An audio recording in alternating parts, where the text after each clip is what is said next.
Hello everyone, welcome back. Woman causes family fight over nickname. Posted on Reddit r/AITAH by you/itsonlyb. I, 30F, have been B since I was born and still go by that nickname with my friends and family as an adult. My aunt started using the same nickname for her eldest granddaughter when she was born in 2008.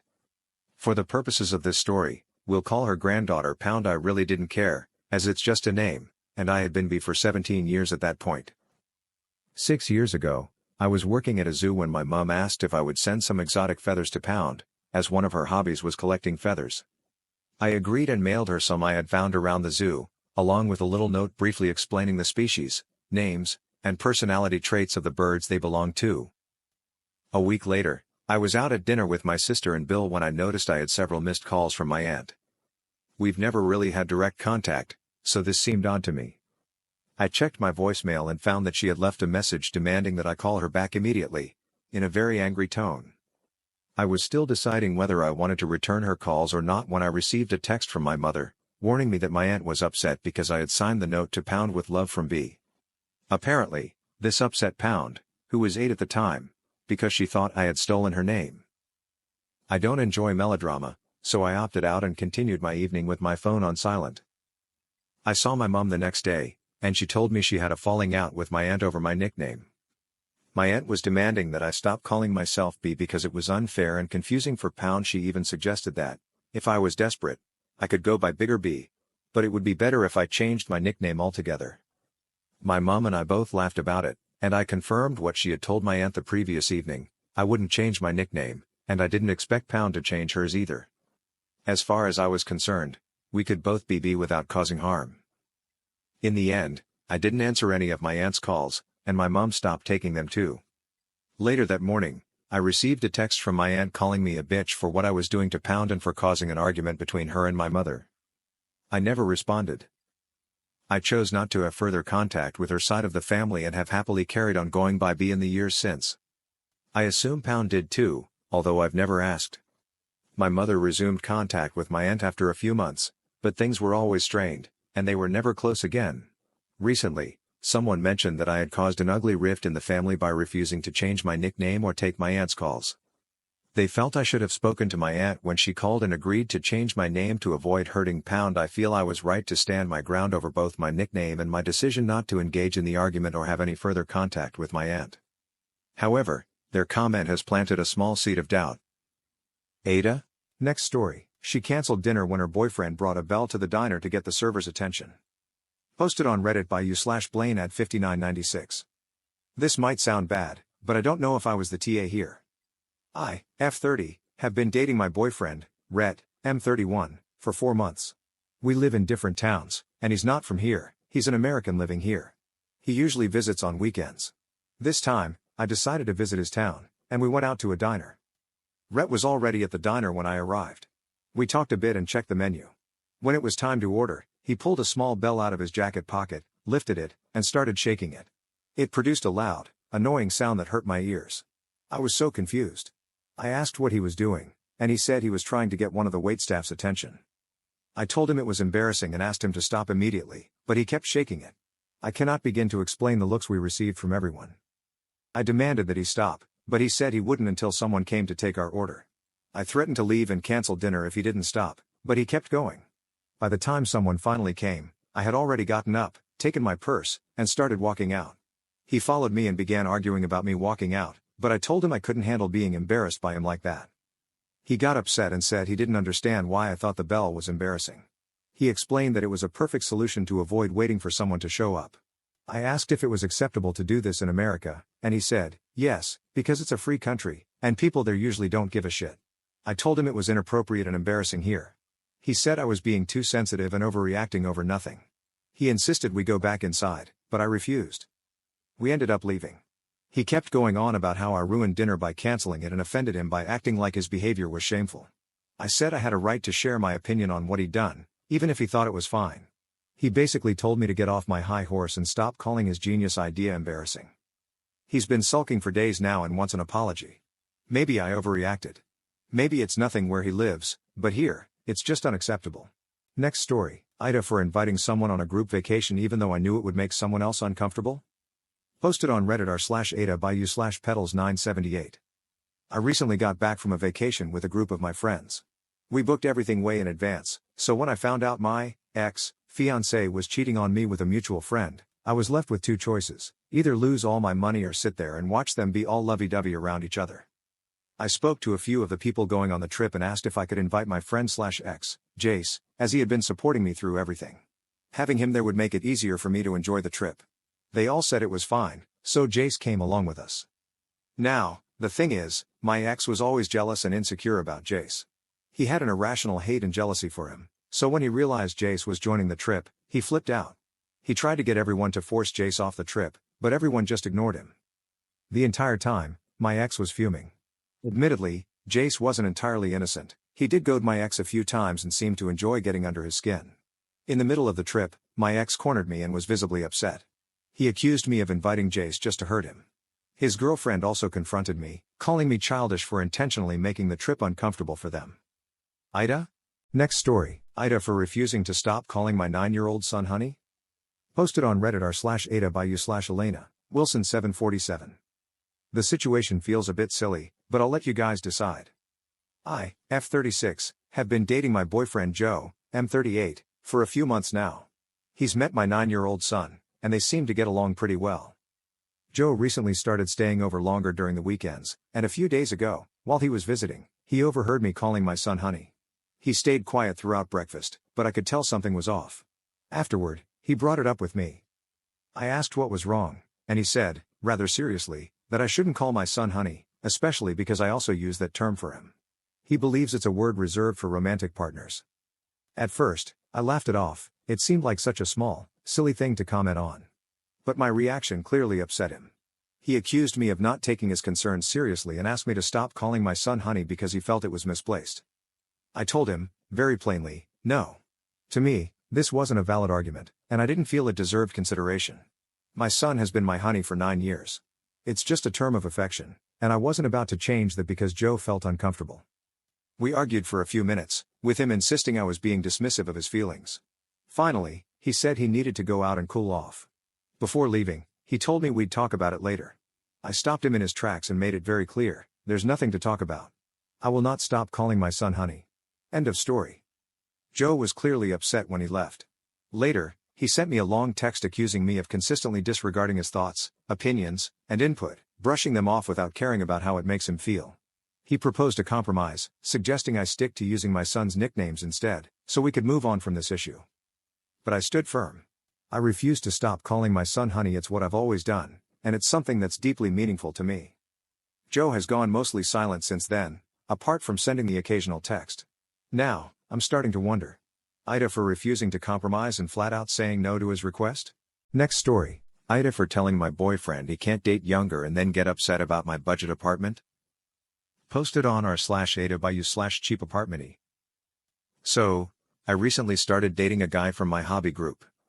He asked me out first, and honestly, I had some doubts about whether we'd work as a couple because of the age difference. He's 35, and I'm 22. In my apartment, things aren't perfect. It's an old house that was converted into separate units, so there isn't much soundproofing. The floors creak when people move, and you can hear the neighbors living their lives. I've gotten used to the sound of the guy upstairs waking up at 4 a.m., he starts work at 5, and the girls in the apartments next to me watching telenovelas until midnight, taking work calls all day, or hosting friends on weekends. It's a give and take situation. I know when I play music or have friends over, the sound leaks through too. So I've never gotten upset about hearing my neighbors. It's part of apartment living, and it goes both ways. But when my boyfriend started staying over more often, the complaints began. And they didn't stop. For example, one night we went to bed around 10, and he wanted me to ask my neighbor to turn down her TV. I told him it wasn't that loud and she always turns it off by midnight anyway. At 4 a.m., he got super irritated with my upstairs neighbor getting up and cooking breakfast. I explained that he's done by 5 because his shift starts then.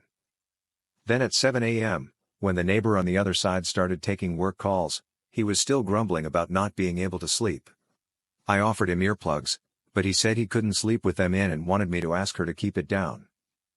Every time he heard my neighbors just existing, walking, talking, living their lives, he'd complain and expect me to intervene.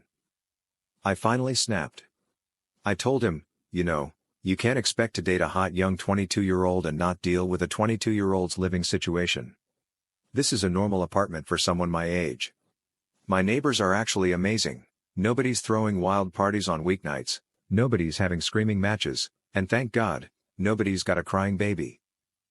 The hot young part was in sarcastic air quotes because those were his words, not mine. He got defensive and asked why I was bringing up his age.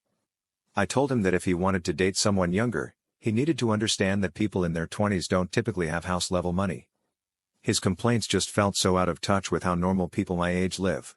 He didn't take it well, and things only got worse when I started responding to his neighbor complaints with, "Okay, boomer," or suggesting that if he wanted me to have a rich person apartment, he could pay for it. AITAH for saying what I did about my apartment and his attitude? Edits. Edit 1. Many people are asking why we don't just stay at his place.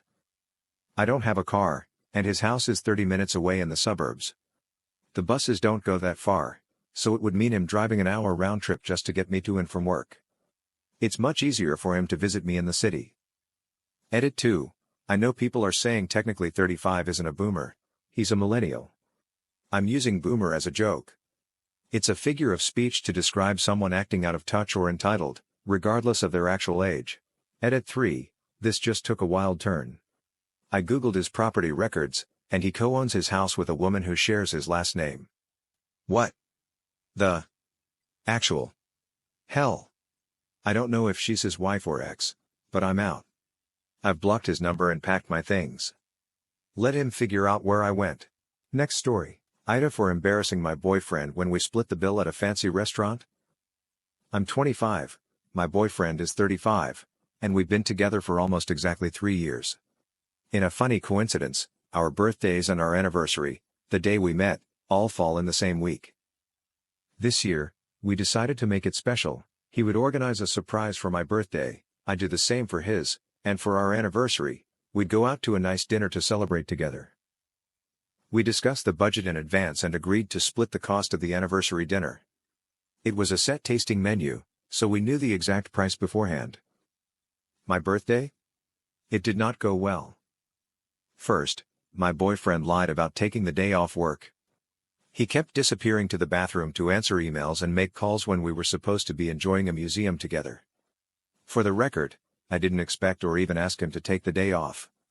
I'd have been fine celebrating in the evening. Then for my present, he gave me a pastry made with a specific ingredient I'm allergic to. I couldn't even eat it. Finally, he left at 8 p.m. because there was a football game he wanted to watch.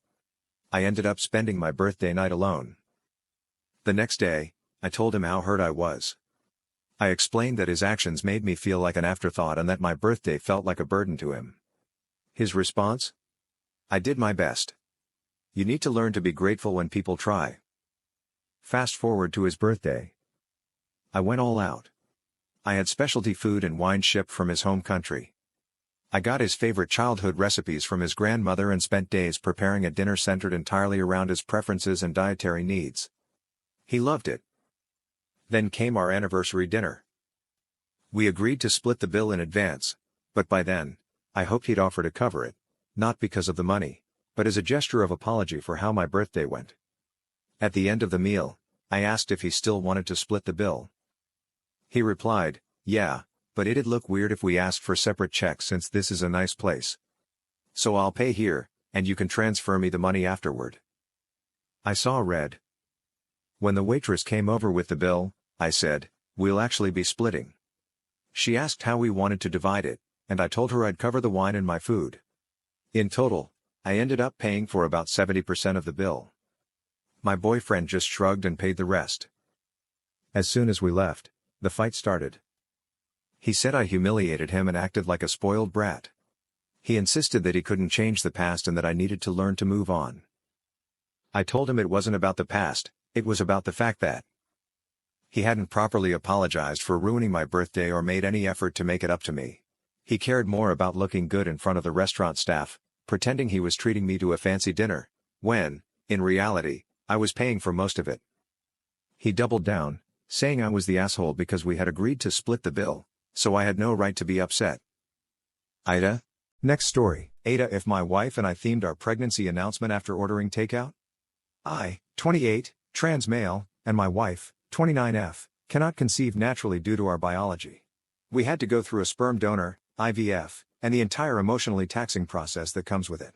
It's been a long and stressful journey, but we've coped through humor, particularly dark and dry humor, which is something both of us share. Unfortunately, we've faced a lot of nasty and hurtful comments, both from people close to us and from those who feel entitled to have opinions about our journey. Humor has been our way of reclaiming some joy and control in what has often felt like an overwhelming experience. One of the jokes we've shared throughout this process is how we had to order out. It's been a lighthearted way to bring some levity to the situation.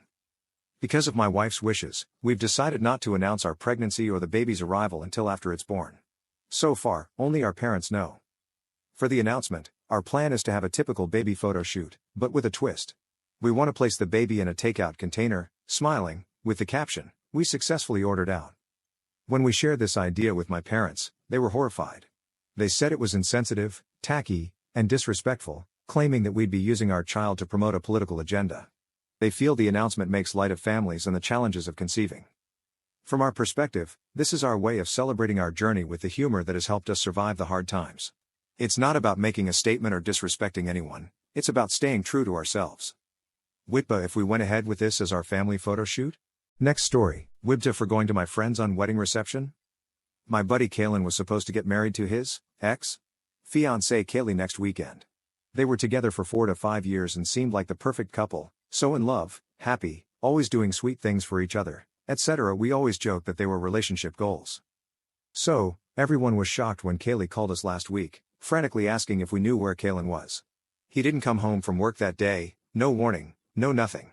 I don't know what all went down, but a couple of days ago, Kaylee posted that the wedding was off. However, there's still going to be an on-wedding party/reception because it's too late to get most of the refunds. Immediately after that, Kalen starts messaging all of us, upset, asking if we're still going. Apparently, he was going through something but wanted to stay together, and Kaylee broke up with him instead. Now he's devastated. He's furious that we're thinking of partying while he's struggling, and he needs support. Our friends are split on what to do. The way I see it, I already took time off for the wedding. Our cabins are booked, and I'm not sure we can get refunds. We already bought new clothes for the wedding, and we were looking forward to a romantic weekend away in the mountains. It sucks that Kalen is heartbroken, but honestly, he kind of brought it on himself. Plus, Kaylee upgraded the cash bar to an open bar. But my other friends think that since we're his friends first, we should be there for him during this tough time, even if it's his own dumbass fault, and that we'll be responsible if he harms himself while we're partying and drinking. They say we should use the time off to do something nice with him instead. Next story. AITAH. For serving only vegan food at my wedding without telling anyone, then getting upset when my family ordered 20 pizzas during the reception? I, 28F, just had my wedding last weekend. My husband, 30M, and I have been vegan for 3 years, and we decided to have an all-vegan reception dinner. We spent months working with an amazing chef to create a gourmet 5-course meal that just happened to be vegan. Think mushroom Wellington, truffle risotto, roasted vegetable tarts, etc. We spent nearly $15,000 on the food alone. We deliberately didn't mention that the food was vegan on the invitations because we wanted people to enjoy it without prejudice. Every dish was designed to be delicious and satisfying, regardless of dietary preferences. The ceremony was beautiful, but during the reception, I noticed my brother Tom, 32M, wasn't at his table. 20 minutes later, I watched in horror as he and my cousins walked in carrying 20 large pizzas. They started distributing them to guests, announcing, "Real food for anyone who wants it." I was mortified. The caterers looked so embarrassed, and several guests hadn't even tried our carefully planned menu yet. When I confronted Tom, he said my aunt had texted him that all the food is just vegetables and they couldn't let people go hungry at a wedding. The pizza completely upstaged our expensive gourmet meal. People were taking photos and treating it like a joke. My mother-in-law even posted on Facebook about how her son's wedding was saved by pizza because the bride tried to force everyone to eat rabbit food. I ended up crying in the bathroom, and my husband asked Tom and the cousins to leave. This caused a scene, and now half the family is calling us stuck up, saying we ruined our own wedding by pushing our beliefs on everyone. They're saying we should have warned people about the vegan menu. AITAH. For not announcing the menu was vegan, and then getting upset about the pizza? That's it for now. See you in the next post.